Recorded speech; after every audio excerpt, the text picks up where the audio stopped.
നടത്തി.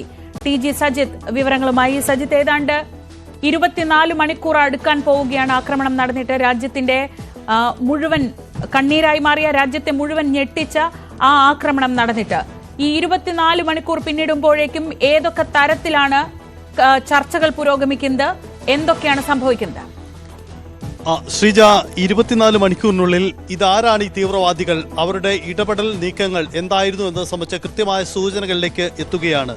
അസിഫ് ഫൗജി എന്ന വ്യക്തിയെ കേന്ദ്രീകരിച്ചു തന്നെയാണ് ഈ നീക്കങ്ങൾ മുഴുവൻ നടക്കുന്നത്. തീവ്രവാദി ഗ്രൂപ്പിന്റെ ഏറ്റവും ബുദ്ധി കേന്ദ്രം ഇയാൾ തന്നെയായിരുന്നു എന്നതാണ് അന്വേഷണ ഏജൻസികളുടെ കണ്ടെത്തൽ. അസിഫ് ഫൗജി ഹൈലി ട്രെയിൻഡ് ആണ്. നേരത്തെ തന്നെ ഈ തീവ്രവാദ അറ്റാക്ക് നടത്തുന്നതിനെ സംബന്ധിച്ച് നേരത്തെ തന്നെ ട്രെയിൻഡ് ആണ്. മാത്രമല്ല, ഇവരുടെ ഈ സംഘാംഗങ്ങളുടെ ഫോട്ടോ അടക്കം അന്വേഷണ സംഘം ശേഖരിച്ചു കഴിഞ്ഞു. കസ്റ്റഡിയിലുണ്ടായിരുന്ന ജുനൈദിന്റെ മൊബൈൽ ഫോണിൽ നിന്നും ഇതുമായി ബന്ധപ്പെട്ട തെളിവുകൾ ലഭ്യമായി എന്നാണ് ഇപ്പോൾ പുറത്തുവരുന്ന വിവരം. എന്തായാലും രാജ്യം സുപ്രധാനമായ തന്ത്രപ്രധാനമായ ആലോചനകളിലേക്ക് കടക്കുന്നു എന്നതാണ് സാഹചര്യം. അതായത് ഉച്ചയ്ക്ക് ശേഷം നടക്കാൻ പോകുന്ന ഇതാണ്. കേന്ദ്ര മന്ത്രിസഭയുടെ സുരക്ഷാകാര്യ സമിതി ഉച്ചയ്ക്ക് ശേഷം യോഗം ചേരും. ശ്രീനഗറിൽ നിന്നും ആഭ്യന്തരമന്ത്രി അമിത്ഷാ ഡൽഹിയിൽ മടങ്ങിയെത്തുന്ന മുറയ്ക്കായിരിക്കും ഈ യോഗം ചേരുക. ഈ യോഗം നിലവിലുള്ള സ്ഥിതിഗതികൾ വിലയിരുത്തുകയും ഒപ്പം തന്നെ ഈ സംഭവങ്ങളെ ഔദ്യോഗികമായി എങ്ങനെ അപലപിക്കണം അത് സംബന്ധിച്ചുള്ള പ്രസ്താവന രാജ്യം പുറത്തിറക്കുകയും ചെയ്യും. പ്രത്യേകിച്ച് പാകിസ്ഥാൻ പോലെയുള്ള രാജ്യങ്ങൾ നടത്തിയ അവരിലേക്ക് സംശയമുന നീളുന്ന സാഹചര്യത്തിൽ ഇത് സംബന്ധിച്ച് ഇന്ത്യ സ്വീകരിക്കാൻ പോകുന്ന തന്ത്രപരമായ പ്രഖ്യാപനം കൂടിയായി മാറും ഈ യോഗത്തിന് ശേഷമുള്ള നീക്കമെന്നത് വളരെ പ്രധാനപ്പെട്ട കാര്യമാണ്. ഒപ്പം തീവ്രവാദികൾക്കെതിരെ എങ്ങനെ തിരിച്ചടി നൽകും എന്ന ആലോചനകൾ കൂടി ഉണ്ടാകും. മുമ്പ് തന്നെ നമ്മൾ ചില ശ്രദ്ധേയമായ സൈനിക നീക്കങ്ങൾ നടത്തിയിട്ടുള്ള രാജ്യമാണ്. സമാനമായ നീക്കങ്ങളാണ് ഉണ്ടാവുക. ഇപ്പോഴും ഈ തീവ്രവാദികൾക്ക് വേണ്ടിയുള്ള തിരച്ചിൽ തുടരുകയാണ്. ഇപ്പോൾ രേഖാചിത്രങ്ങളടക്കം പുറത്തുവിട്ട് നടത്തുന്ന നീക്കത്തിലൂടെ ഇവർ ഈ വനമേഖലകളിലാണോ അതല്ലെങ്കിൽ മറ്റ് ഗ്രാമമേഖലകളിൽ എവിടെയെങ്കിലും ഒളിച്ചിരിക്കുന്നു എന്ന സംശയം കൂടി ഈ അന്വേഷണ ഏജൻസികൾക്ക് ഉണ്ട്. അതുകൊണ്ട് തന്നെ തെരച്ചിൽ ആ സാധ്യതകളിലേക്ക് കൂടി നീളുന്നു എന്നതാണ് സാഹചര്യം. എന്തായാലും പൂർണ്ണമായും സുരക്ഷയിൽ കാര്യങ്ങൾ നീളുകയാണ്. സർവകക്ഷി യോഗം വിളിച്ച് ഈ സാഹചര്യങ്ങൾ പ്രതിപക്ഷ കക്ഷികളെ കൂടി കേന്ദ്ര സർക്കാർ അറിയിക്കും. ആ തരത്തിൽ പ്രതിപക്ഷത്തെ പ്രധാനപ്പെട്ട കക്ഷി നേതാക്കളുമായുള്ള ആലോചനകളും ആശയവിനിമയങ്ങളും നടന്നു വരികയാണ്.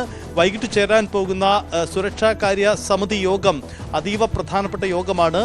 ഇന്ത്യ ഈ വിഷയത്തിൽ ഈ സംഭവത്തിൽ സ്വീകരിക്കാൻ പോകുന്ന തന്ത്രപരമായ നിലപാട് എന്നത് സംബന്ധിച്ച തീരുമാനമായിരിക്കും ഈ യോഗം കൈക്കൊള്ളുക.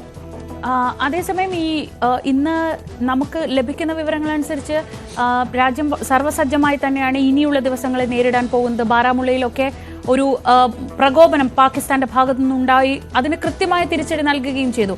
ആ രീതിയിൽ ജനങ്ങൾക്കൊരു ആത്മവിശ്വാസത്തിന്റെ സന്ദേശം കൊടുക്കാൻ സൈന്യത്തിന് കഴിയുന്നുണ്ടോ? അവിടെ സ്ഥിതിഗതികൾ ഈ ആക്രമണം നടന്ന പഹൽഗാം ഉൾപ്പെടുന്ന മേഖലയിലടക്കം എങ്ങനെയാണ്?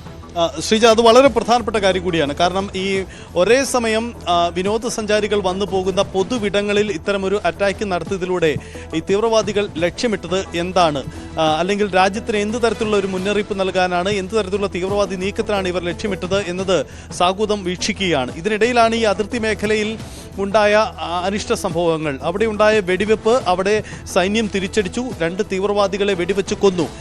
ഇത് കൃത്യമായി തന്നെ ആർമി ഇതിന്റെ വിവരങ്ങൾ പുറത്തുവിട്ടിട്ടുമുണ്ട്. അതേസമയം അതായത് രാജ്യത്തിനകത്തും രാജ്യത്തിന്റെ അതിർത്തി മേഖലയിലുമുണ്ട സംഘർഷങ്ങളെ ഒരേ സമയം ചെറുക്കുക, അതിനെ നേരിടുക എന്ന തന്ത്രപരമായ നീക്കത്തിലേക്ക് തന്നെയാണ് പോകുന്നത്. ഒപ്പം രാജ്യത്തിന്റെ മറ്റ് അതിർത്തികളിലും സുരക്ഷ കൂടുതൽ ശക്തമാക്കിയിട്ടുണ്ട് എന്ന സാഹചര്യം കൂടി ഉണ്ടായിട്ടുണ്ട്. ഈ സംഭവത്തിന് ശേഷം രാജ്യത്തിനകത്തിൻ്റെ പല ഭാഗങ്ങളിലും പാകിസ്ഥാൻ വിരുദ്ധ മുദ്രാവാക്യം വിളിച്ചുകൊണ്ടുള്ള പ്രതിഷേധങ്ങൾ പലയിടങ്ങളിലും കണ്ടതാണ്. പ്രത്യേകിച്ചും കശ്മീരിൻ്റെ ഗ്രാമമേഖലകളിൽ പോലും സമാനമായ പ്രതിഷേധം ഉണ്ടായിട്ടുണ്ട്. എന്തായാലും ഈ വിഷയത്തിൽ പാകിസ്ഥാൻ ഔദ്യോഗികമായ പ്രതികരണം കൂടി നടത്തിയിട്ടുണ്ട്. തങ്ങൾക്കിതിൽ പങ്കില്ല എന്നു നിലപാടെടുക്കുന്നു. ഇവിടെ പാകിസ്ഥാൻ മന്ത്രിയുടെ ഭാഗത്തു നിന്നുണ്ടായ ഒരു പ്രതികരണം അല്പം പ്രകോപനപരമായ നീക്കം കൂടിയാണ്. കാരണം ഇന്ത്യയുടെ ആഭ്യന്തര സംഘർഷമാവാം ഇത്തരം പ്രശ്നങ്ങൾക്ക് ഇടവെച്ചത് എന്ന സൂചന നൽകുന്ന ഒരു പ്രസ്താവനയാണ് അദ്ദേഹം നടത്തിയത്. ഇതിൽ ഇന്ത്യക്ക് വലിയ പ്രതിഷേധമുണ്ട്. ഒരുപക്ഷെ വൈകിട്ട് നടക്കുന്ന യോഗത്തിൽ ഈ സാഹചര്യങ്ങളൊക്കെ വിലയിരുത്തിയതിനു ശേഷമുള്ള ഒരു പ്രസ്താവന, ഔദ്യോഗിക പ്രസ്താവന ഇന്ത്യയുടെ ഭാഗത്തു നിന്നുമുണ്ടാവും. പ്രധാനമന്ത്രിയോ അല്ലെങ്കിൽ ഔദ്യോഗിക തലത്തിലോ ഇത് പുറത്തു വരാനാണ് സാധ്യത. സജിത്താണ് വിവരങ്ങൾ നൽകിയത്.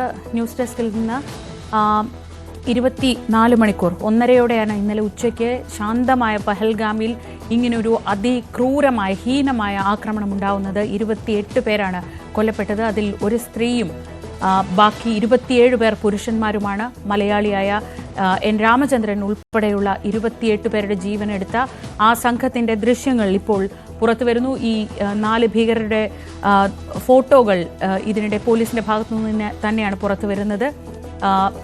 TRF ദ റെസിസ്റ്റന്റ് ഫ്രണ്ട് എന്ന സംഘടന ഈ ആക്രമണത്തിന്റെ ഉത്തരവാദിത്വം ഏറ്റെടുത്തിട്ടുമുണ്ട്.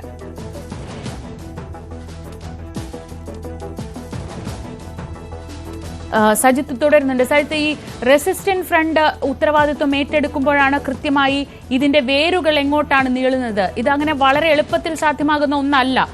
പ്രത്യേകിച്ച് പഹൽഗാം പോലൊരു മേഖലയിൽ, അത് തുറസായ ഒരു സ്ഥലം, അവിടെ ഇത്രയധികം ആളുകൾ നോക്കി നിൽക്കെ പരസ്യമായ ഒരു വെടിവെപ്പ് പട്ടാപ്പകൽ നടത്തുക എന്നൊക്കെ പറയുമ്പോൾ അത് നൽകുന്ന സന്ദേശം വളരെ വലുതാണ്. അത് ഒരു ചെറിയ ഗ്രൂപ്പിനൊറ്റയ്ക്ക് ചെയ്യാൻ കഴിയുന്ന കാര്യവുമല്ല. അതിന്റെ വേരുകൾ എങ്ങോട്ടേക്കൊക്കെയാണ് നീളുന്നത്? ശ്രീജ, എന്തായാലും ഈ ആക്രമണവുമായി ബന്ധപ്പെട്ടാണ് ദ റെസിസ്റ്റൻസ് ഫ്രണ്ട് എന്ന സംഘടന ഒന്നുകൂടി ചർച്ചയാവുന്നത്. നേരത്തെ തന്നെ രൂപീകൃതമായ സംഘടനയാണെങ്കിൽ കൂടിയും ഇതിന്റെ ഉദ്ദേശ ലക്ഷ്യങ്ങളും നീക്കങ്ങളും ഒന്നുകൂടി അവർ ഈ ഉത്തരവാദിത്തം ഏറ്റെടുത്തപ്പോഴാണ്. ഇന്ത്യക്കൊരു മുന്നറിയിപ്പ് എന്ന തരത്തിലാണ് അവർ നൽകുന്ന സൂചന. സ്വാഭാവികമായും ഈ സംഘടനയുടെ പ്രവർത്തനങ്ങൾ കൂടി വരികയാണ്.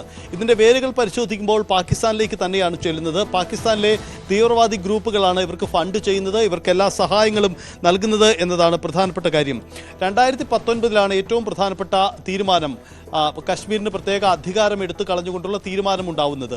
ആ തീരുമാനത്തെ ചെറുത്തു തോൽപ്പിക്കുക ലക്ഷ്യമിട്ടുകൊണ്ട് രൂപീകൃതമായ യുവാക്കളുടെ ഒരു സംഘടനയാണ് ഈ ഒരു നീക്കം.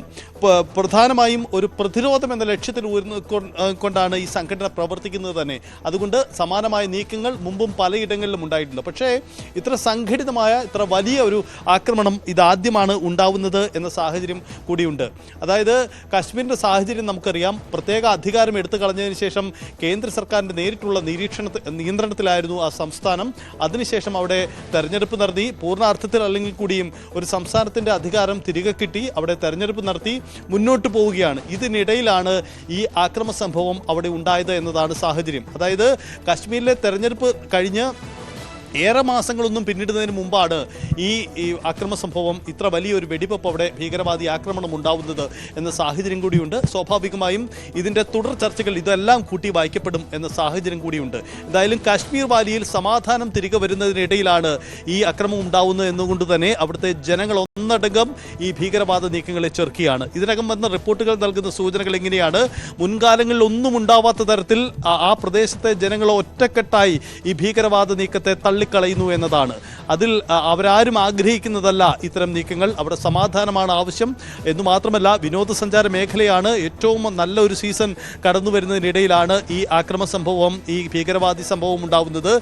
വിദേശികളടക്കം മരണപ്പെടുന്ന സാഹചര്യം ഉണ്ടാവുന്നു. അങ്ങനെ വന്ന സാഹചര്യത്തിൽ അത് സ്വാഭാവികമായും ആ വിനോദസഞ്ചാരത്തെ ഗുരുതരമായി പ്രത്യാഘാതമുണ്ടാക്കും. അവിടുത്തെ വരുമാനം നഷ്ടപ്പെടും. അവിടുത്തെ സാധാരണക്കാരെയാണ് അത് ബാധിക്കുക. സ്വാഭാവികമായും ആ തരത്തിലുള്ള ചെറുത്തുനിൽപ്പ് അവിടെ നിന്ന് ഉയരുകയും ചെയ്യുന്നുണ്ട്. എന്തായാലും ഇതിൻ്റെ വേരുകൾ ചെന്ന് അവസാനിക്കുന്നത്, ഈ സംഘടനയുടെ വേരുകൾ ചെന്ന് അവസാനിക്കുന്നത് പാകിസ്ഥാനിലേക്കാണ്. ഒരുപക്ഷെ പാകിസ്ഥാൻ ഒരു പടി മുന്നിൽ കണ്ടുകൊണ്ടുകൂടിയാവണം തങ്ങൾക്കിതിൽ പങ്കില്ല എന്ന് മുന്നേ പറയുന്ന ഒരു സാഹചര്യം പോലും ഉണ്ടായിരിക്കുന്നത്.